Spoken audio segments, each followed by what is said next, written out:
A nice, easy doodle that looks really impressive.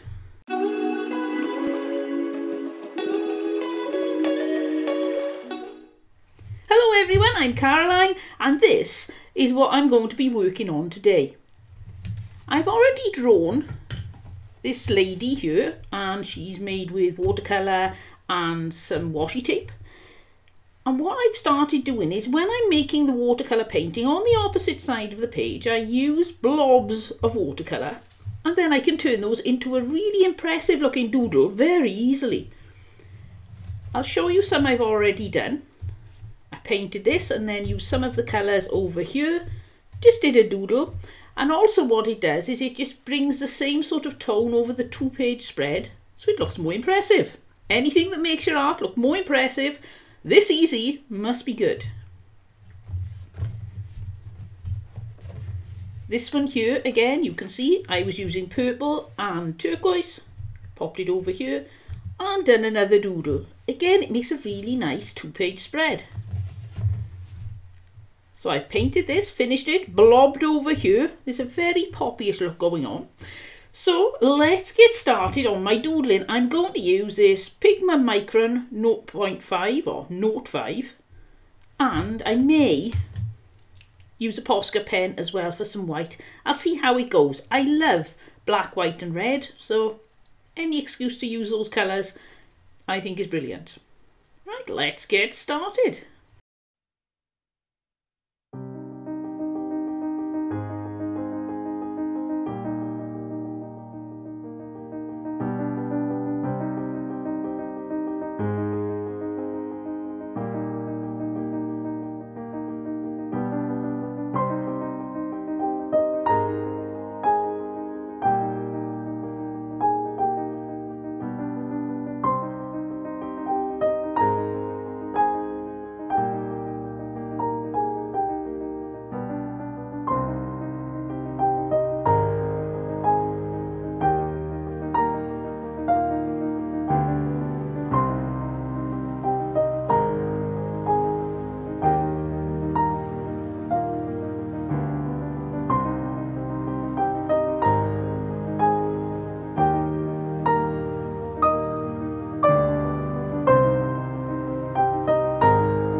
there we have it. I've inked over my watercolours, turned it into this field of poppies. I added a few little bits of wheat as well. The idea was to come from dark up to light, but there was just too much white space, so I popped these in. That's the beauty with doodling. You can do what you like. If you fancy doing something, do it. If you want to leave something out, leave it out. If I was to change something, I wouldn't have done the leaves like this. Originally it was planned on being some quite ethereal, natural looking parts and some quite geometric parts, but as I went on I thought, I'm going to do this, no, I'll do this, change things, but it was too late to change these leaves, so I can live with them, they're not that bad. And as with all mistakes you make with a doodle, they just merge in. There are so many lines and shapes and patterns that you can't see individual mistakes, which is always brilliant. One word of warning, and that is the nibs on these pens tend to get worn out very quickly when you're going over watercolour. I have noticed it almost eats the pens, so if you're really protective about your pens, don't use these ones, use a cheaper one or come up with an alternative. Maybe you could use acrylic. Now, I've never used acrylic, so I don't really know what the surface is like and how that interacts with pens.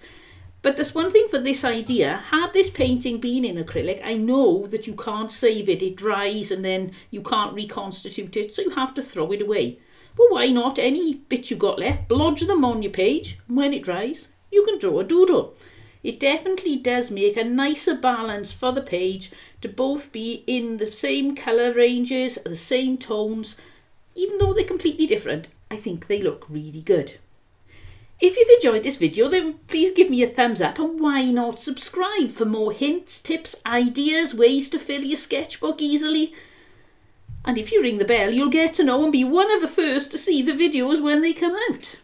I'll see you all next time, but until then, don't forget, draw every day and have fun.